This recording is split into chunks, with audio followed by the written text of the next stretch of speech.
kecenderungan yang saya kira tidak sihat lah akhir-akhir ini ialah para pemimpin kita suka sangat mengambil istilah-istilah daripada Indonesia. Orang Malaysia suka ngomong bahasa Indonesia. Pertama,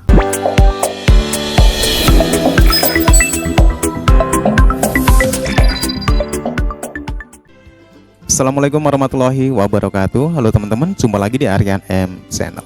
Oke, buat teman-teman yang klik video ini, seperti biasanya, saya harapkan mudah-mudahan teman-teman masih dalam kondisi sehat walafiat. Dan jangan lupa dukung channel ini dengan cara like juga subscribe. Baik, di kesempatan kali ini saya akan ajak teman-teman untuk melihat beberapa cuplikan video yang menarik. Bagaimana antusias masyarakat Malaysia dengan bahasa Indonesia, apalagi setelah terpilihnya bahasa Indonesia sebagai bahasa resmi di UNESCO. Tapi ada yang terbaru di sini teman-teman ya, di mana para pejabat di Malaysia justru sekarang banyak mengambil istilah-istilah ataupun kata-kata dari bahasa Indonesia. Oke, menarik sekali. Seperti apa videonya? Sebelum kita berkomentar, kita akan lihat dulu. Tapi macam dekat Jepun contohnya, Jepun mereka tetap menggunakan bahasa mereka. Jika kita nak beli produk daripada Jepun, kita pula kena tengok instruction dalam bahasa Jepun. Jadi itu menunjukkan di Jepun bahasa mereka ada nilai ekonomi tu. So soalan saya untuk di Malaysia, bagaimana kita nak pastikan bahasa Melayu tu dijadikan, atau bahasa rasmi negara ni dijadikan sebagai bahasa yang ada nilai ekonomi?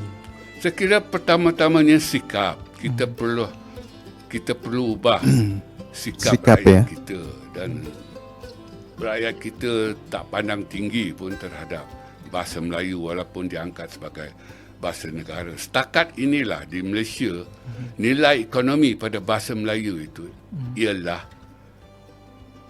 grade kepujian, mata pelajaran wajib lulus untuk lulus seluruh peperiksaan SPM itu. Itu sahaja nilai ekonominya, tak ada lebih daripada itu. Jadi kita perlu fikir, ahli-ahli ekonomi kita perlu fikir bagaimana kita nak tambah nilai ekonomi pada bahasa Melayu kita itu. Dan saya kira jauh lebih penting daripada usaha kita menambah nilai ekonomi itu ialah sikap kita. Dan sikap orang Melayu itu sendiri penting, sebab orang Melayu perlu memberi teladan yang baik kepada yang bukan Melayu ini, untuk sama-sama bangga terhadap bahasa Melayu, sayang dan kalau boleh setia. Tapi nampaknya orang Melayu sendiri pun tak ramai, rata-ratanya tak ada kebanggaan pun terhadap bahasa Melayu ni. Dan kita dapat lihat di agensi kerajaan sendiri pun, kementerian-kementerian tertentu pun, untuk Hari Negara, untuk Hari Sukan Negara di Malaysia ni, sudah lama kita ada program Fit Malaysia. Kenapa perlu diberi nama Inggeris Fit Malaysia? Tak boleh ke diberi nama Melayu, Malaysia Sihat ke, Malaysia Cergas ke? Macam sama dekat kawasan-kawasan certain lokasi lah, bangsa South dinamakan bahasa Inggeris. Sama lah ni. Ya. Maknanya itu swasta, tetapi ini agensi kerajaan. Mengapa kita wujudkan satu program untuk menambah bilangan pingat emas dalam tamasya sukan di luar negara peringkat antarabangsa? Mengapa rancangan itu Road to Gold? Mengapa tak boleh kita gunakan bahasa Melayunya? Jadi kerajaan sendiri pun perlu lihat kembali bahawa beberapa agensi kerajaan pun tidak memperlihatkan jati diri ini. Dan bagi saya, jati diri ini penting dalam kita berbahasa Melayu ini. Jangan kita dengan sewenang-wenangnya mengambil perkataan Inggeris di bahasa Melayu kan, seperti solusi kan. Mengapa perlu kita ambil perkataan Inggeris solution jadi solusi Dimelayukan. Dan begitu juga tak perlulah kita juga mengambil perkataan Arab kan. Dan kita cari dalam bahasa Melayu itu sendiri perkataan-perkataan asal asli Melayu. Dan satu kecenderungan yang saya kira tidak sihat lah akhir-akhir ini ialah para pemimpin kita suka sangat mengambil istilah-istilah daripada Indonesia. Prakarsa. Rakyat pun prakasa ya. Apa maknanya. Kalau dalam bahasa Inggeris, inisiatif. Kalau dalam bahasa Melayu, usaha. Mengapa kita perlu pinjam perkataan Indonesia sutradara yang tak ada makna pun bagi kita kan. Sudah lama kita gunakan perkataan pengarah yang begitu senang difahami.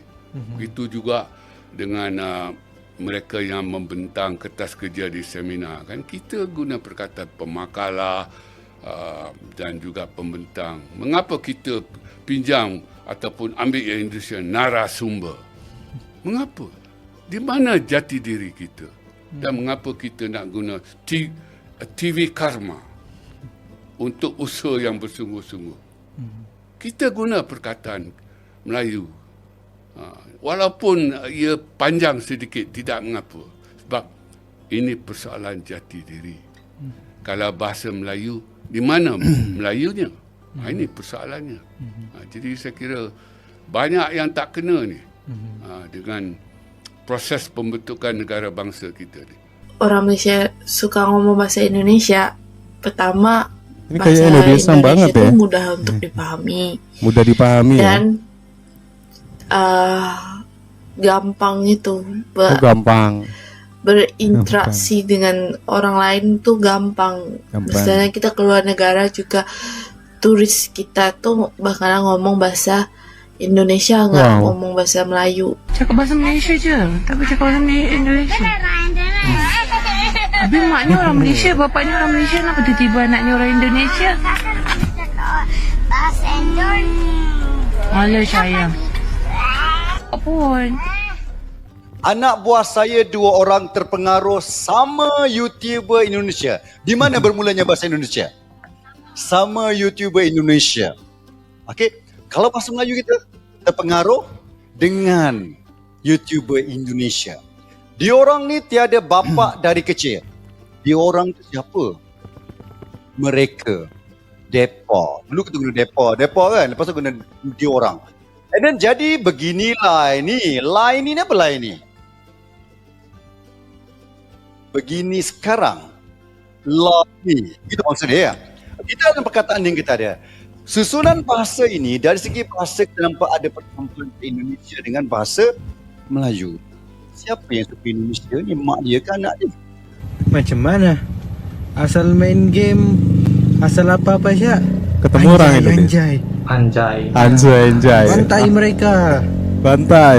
Banyak lagi. Ini bahasa Indonesia. Macam mana juga? Satu pengaruh game, satu pengaruh dari YouTube. Yang satu lagi gara-gara si Susanti. Si Susanti diupin-pindah. Oke teman-teman ya, demikian beberapa cuplikan video bagaimana antusias daripada masyarakat Malaysia akan bahasa Indonesia. Dan yang terbaru, bagaimana para pejabat di Malaysia justru banyak mengambil istilah-istilah ataupun kata-kata yang ada di bahasa Indonesia. Seperti yang disebutkan tadi, narasumber prakarsa yang sebenarnya orang Malaysia sendiri itu tidak tahu kenapa harus diambil dan dipakai oleh para pejabat di Malaysia. Dan bisa jadi ini adalah dampak dari bagaimana bahasa Indonesia bisa terpilih sebagai bahasa resmi di UNESCO. Dan mungkin juga di suatu saat nanti Malaysia akan mengikut bahasa Indonesia.